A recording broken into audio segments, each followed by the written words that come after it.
Assalamualaikum warahmatullahi wabarakatuh. Kami dari kelompok 10 akan mempresentasikan hasil dari diskusi kami mengenai Undang-Undang Dasar Negara Kesatuan Republik Indonesia tahun 1945 dan nilai demokrasi.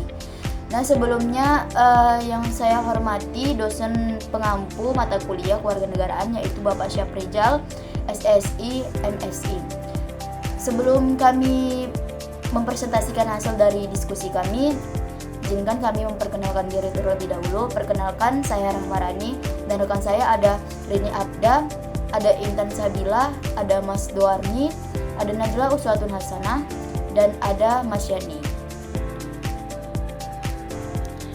Undang-Undang Dasar Negara Republik Indonesia tahun 1945 adalah konstitusi dan sumber hukum tertinggi yang berlaku di Republik Indonesia, sehingga seluruh lembaga negara di Indonesia harus tunduk pada Undang-Undang Dasar 1945 dan penyelenggaraan negara harus mengikuti ketentuan Undang-Undang Dasar 1945. Wewenang untuk melakukan perubahan terhadap Undang-Undang Dasar 1945 dimiliki Majelis Permusyawaratan Rakyat seperti yang telah dilakukan oleh lembaga ini sebanyak 4 kali. Ketentuan mengenai perubahan Undang-Undang Dasar 1945 diatur dalam pasal 37 Undang-Undang Dasar 1945. Di sini saya akan menjelaskan tentang sejarah perumusan Undang-Undang 1945. Perumusan Undang-Undang 1945 dimulai dengan kelahiran dasar negara Pancasila pada tanggal 1 Juni 1945 dalam sidang pertama BPUPK. Undang-undang yang real sendiri mulai dilakukan pada tanggal 10 Juli 1945 dengan diberikan secara resmi sebagai Konstitusi Negara Indonesia dan BPKI pada tanggal 18 Agustus 1945. BPKI melakukan beberapa perubahan pada naskah undang-undang hasil rancang BPUPK, terutama pada bagian-bagian yang dianggap lebih menonjol agama Islam. Struktur Undang-Undang 1945. Sebelum diamandemen, Undang-Undang 1945 terdiri atas 1. Pembukaan yang terdiri dari 4 alinea. 2. Batang tubuh yang terdiri dari 16 bab, 37 pasal atau 65 ayat aturan utama, 4 pasal aturan peralihan, 2 ayat aturan pertambahan. 3. Penjelasan yang terdiri dari penjelasan umum dan penjelasan pasal demi pasal. Setelah diamandemen Undang-Undang 1945 saat ini menurut pasal 2 aturan tambahan Undang-Undang 1945 terdiri atas 1. Pembukaan yang terdiri dari 4 alinea. 2. Pasal-pasal yang terdiri dari 21 bab, 73 pasal atau 1945 ayat aturan utama, 3 pasal aturan peralihan, 2 pasal aturan tambahan. Pengertian demokrasi. Istilah demokrasi berasal dari bahasa Yunani kuno yaitu demos yang berarti rakyat dan kratos yang berarti kekuasaan atau pemerintahan. Jadi, demokrasi adalah keadaan suatu negara di mana sistem pemerintahannya, kedaulatan tertinggi berada di tangan rakyat, kekuasaan tertinggi berada dalam keputusan bersama rakyat, rakyat berkuasa dan untuk rakyat.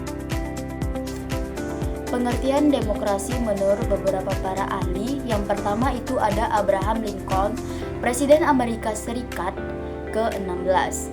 Abraham Lincoln berpendapat demokrasi adalah pemerintahan dari rakyat, oleh rakyat, dan untuk rakyat. Nah, yang kedua ada menurut Aristoteles, di mana dia mengemukakan demokrasi adalah bentuk pemerintahan di mana kekuasaan politik tertinggi berada di tangan rakyat. Nah, yang ketiga ada menurut Robert Alan Dahal. Demokrasi ditandai dengan adanya partisipasi efektif, persamaan hak pilih, pemahaman yang cerah, pengawasan agenda, dan pencakupan orang dewasa. Nah, yang keempat ada menurut Hans Kelsen. Kelsen mendefinisikan demokrasi sebagai pemerintahan oleh rakyat dan untuk rakyat.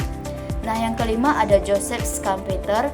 Menurut Schumpeter, demokrasi adalah sebuah metode politik, sebuah mekanisme untuk memilih pemimpin politik.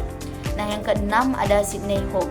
Dia mendefinisikan demokrasi sebagai bentuk pemerintahan di mana keputusan penting pemerintahan secara langsung ataupun tidak langsung, didasarkan pada kesepakatan mayoritas yang diberikan secara bebas dari rakyat dewasa. Nah, yang ketujuh ada menurut Afan Ghaffar. Afan Ghaffar mengartikan demokrasi dalam dua bentuk.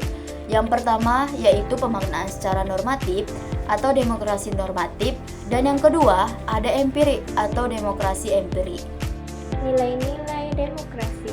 Yang pertama itu ada kedaulatan rakyat dengan pasal 1 ayat 2. Yang kedua ada negara hukum dengan pasal 1 ayat 3. Yang ketiga ada hak asasi manusia atau HAM dengan pasal 28A sampai 28J. Yang keempat, persamaan hak warga negara dengan pasal 27 ayat 1. Yang kelima, ada pemilihan umum atau pemilu yang bebas dan adil dengan pasal 22E. Yang keenam, ada sistem pemerintahan yang mengandung mekanisme pengawasan atau check and balance dengan pasal 20, 24, dan 25. Yang ketujuh ada musyawarah untuk mufakat dengan sila keempat Pancasila. Kemudian ada penerapan nilai-nilai demokrasi.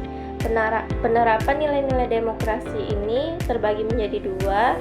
Yang pertama itu dalam kehidupan sehari-hari, dan yang kedua itu dalam kehidupan berbangsa dan bernegara.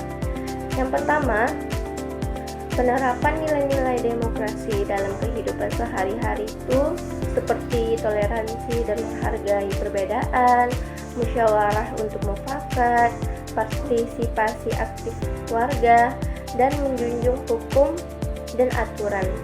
Yang kedua, ada penerapan nilai-nilai demokrasi dalam kehidupan berbangsa dan bernegara. Itu seperti ada kebebasan, persamaan hak, kedaulatan rakyat, supremasi hukum, dan akuntabilitas pemerintahan. Baik, di sini saya akan menjelaskan kesimpulan dari Undang-Undang Dasar Negara Kesatuan Republik Indonesia 1945 dan nilai demokrasi. Yang mana kesimpulannya adalah Undang-Undang Dasar Negara Republik Indonesia 1945 merupakan dasar hukum tertinggi yang mengatur sistem pemerintahan Indonesia, yang mana di dalamnya terkandung berbagai nilai demokrasi yang menegaskan bahwa kedaulatan berada di tangan rakyat dan dilaksanakan melalui mekanisme konstitusional yang menjunjung tinggi hukum serta hak asasi manusia, kesetaraan, serta partisipasi. Yang mana rakyat dalam pemerintahan ini itu yang mana di dalam Undang-Undang Dasar 1945 menjamin pemilu yang adil.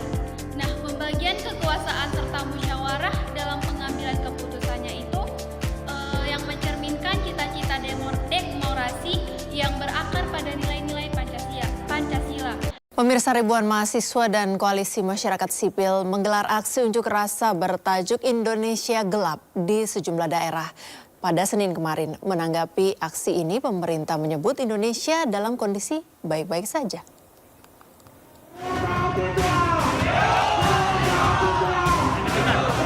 Aksi demonstrasi besar-besaran bertajuk Indonesia Gelap digelar massa yang tergabung dalam Badan Eksekutif Mahasiswa se-Indonesia di kawasan Patung Kuda, Jakarta Pusat.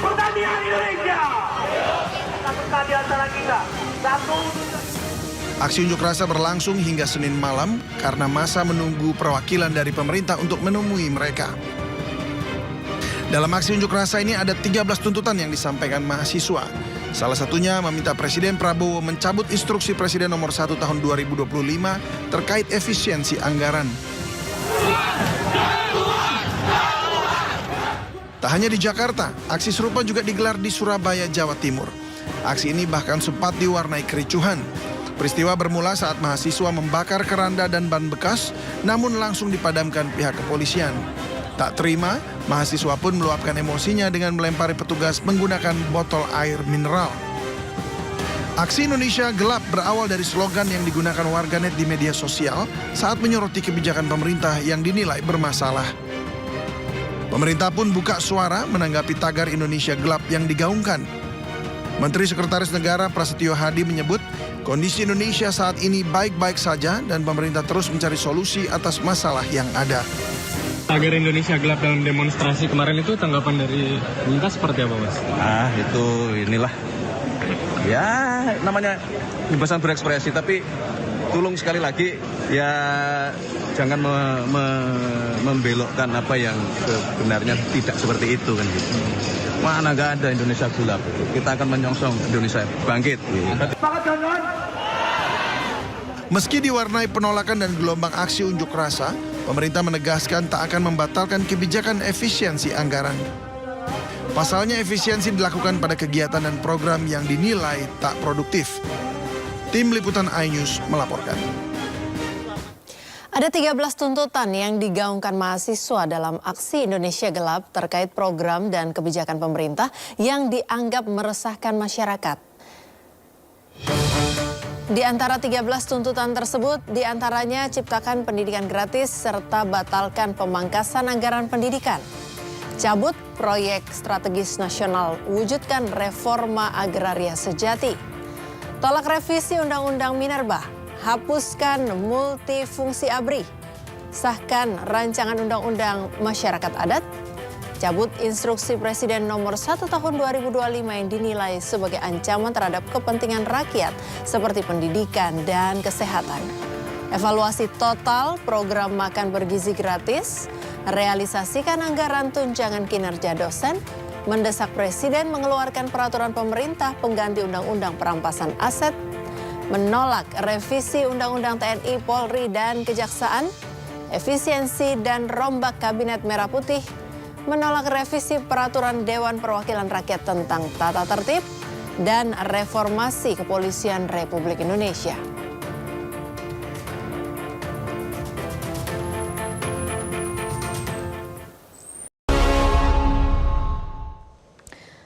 Pemirsa, beberapa pekan lalu masyarakat digemparkan oleh kisah kelam yang dibongkar oleh sejumlah mantan pemain sirkus oriental Sirkus Indonesia atau OCI.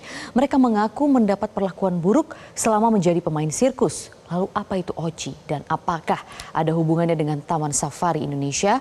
Berikut segmen telusur kasus duka lara di balik sorot lampu sirkus bersama jurnalis Metro TV, Reda Pulpi. Tunggu, maksud saya mau tanya, kekeluargaan lagi seperti apa?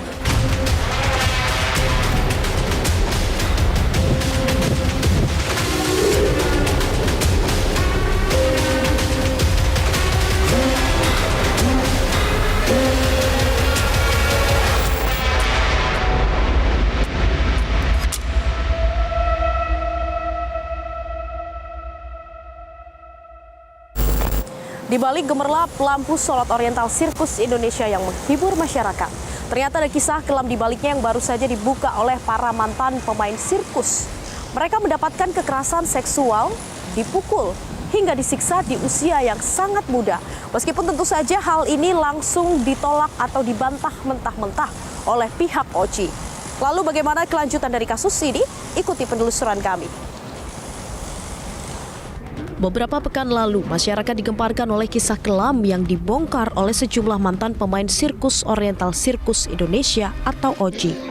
Mereka mengaku mendapat perlakuan buruk selama menjadi pemain sirkus. Dipukul, disiksa, hingga kekerasan seksual mereka alami selama bertahun-tahun. Bahkan salah satu mantan pemain mengaku pernah dipaksa memakan kotoran hewan. Lalu apa itu OCI dan apakah ada hubungannya dengan Taman Safari Indonesia?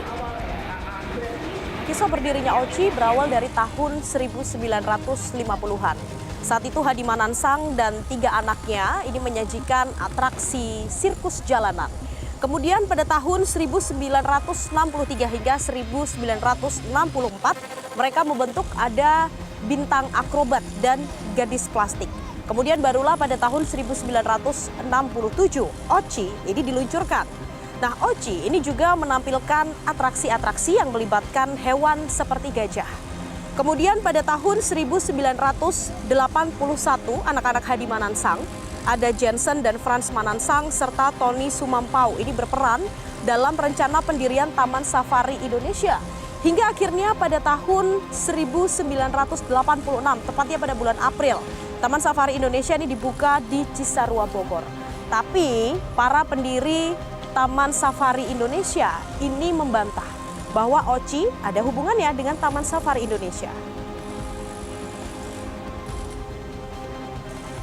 Lalu bagaimana pemirsa kisah dari para mantan pemain sirkus OCI? Tim Metro TV menemui 2 mantan pemain sirkus OCI yang berasal dari generasi kedua, Rita dan Yuli. Mereka dipisahkan dari orang tua mereka sejak masih balita. Dijanjikan akan disekolahkan di luar negeri, namun itu hanya janji belaka. Bahkan keduanya kini kehilangan identitas mereka. Saya awal mula masuk umur 5 tahun, kakak saya umur sekitar 8 atau 9 tahun. Itu Pak Hadi Manansang datang ke papa saya dengan mengatakan ingin mengangkat kami sebagai anak untuk disekolahkan ke luar negeri.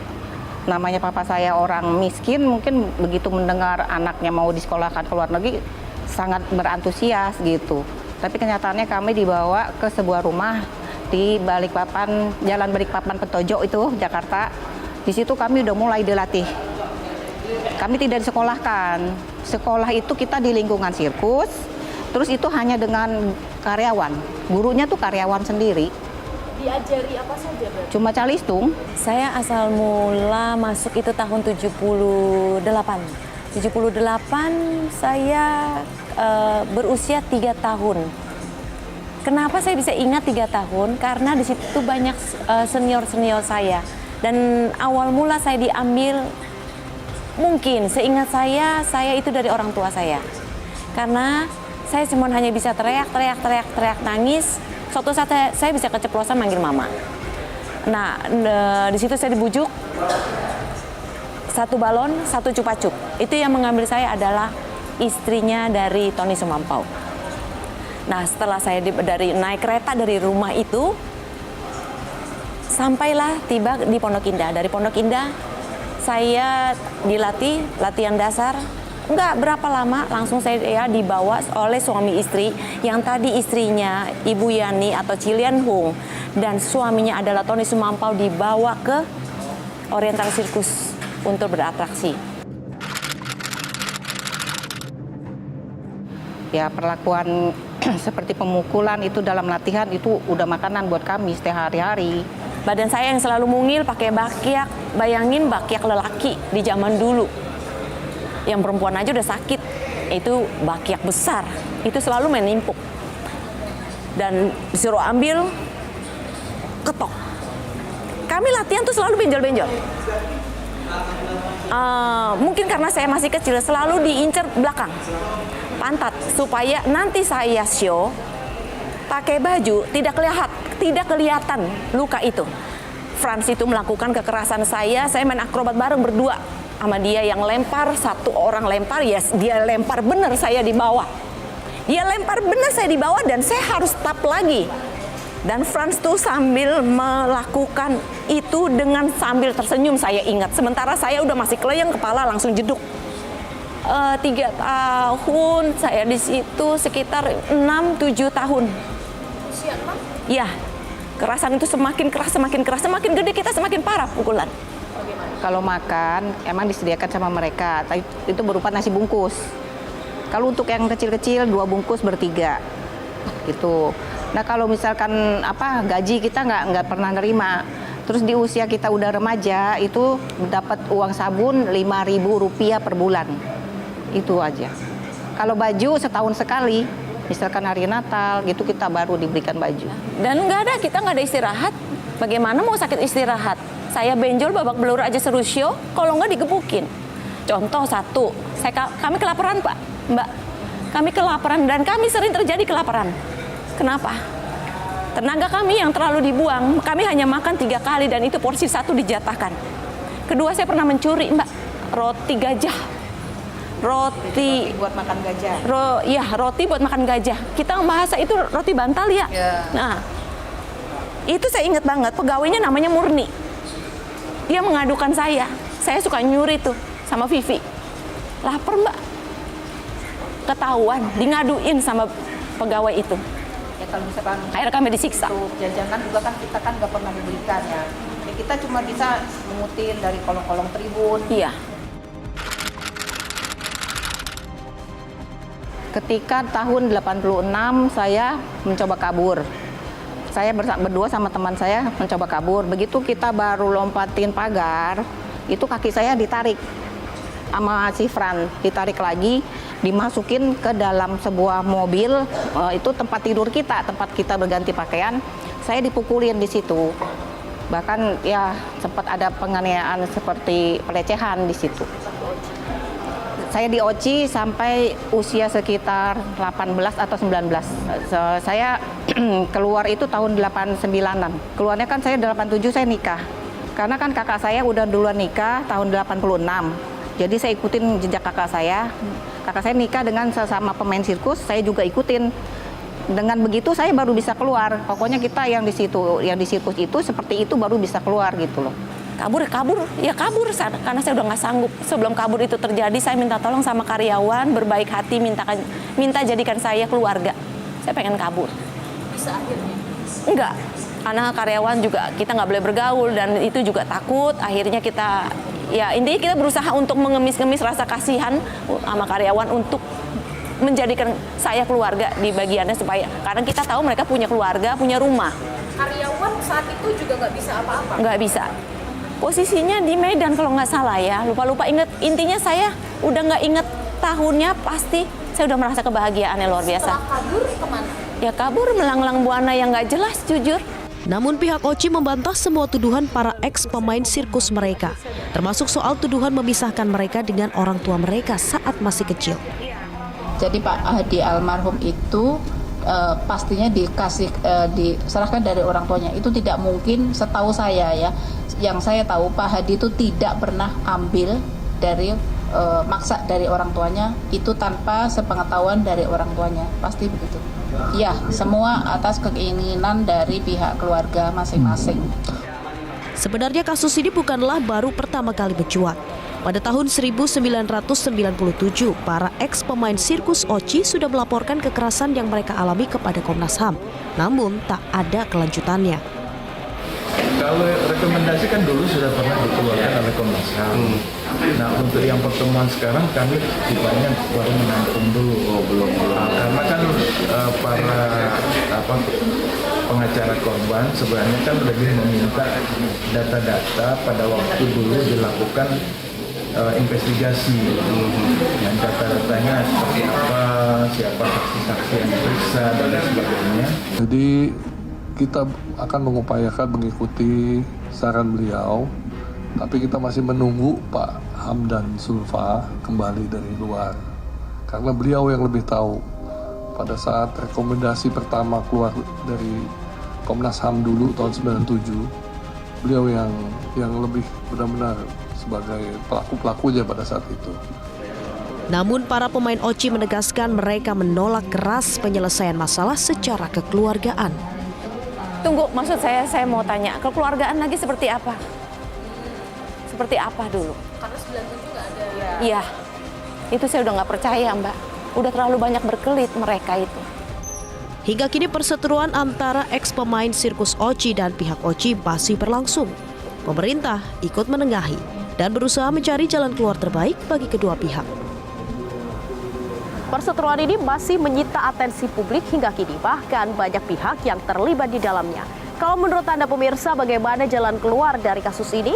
Dari Jakarta, Tim Liputan Metro TV. Jelajahi cara baru mendapatkan informasi. Download Metro TV Extend sekarang.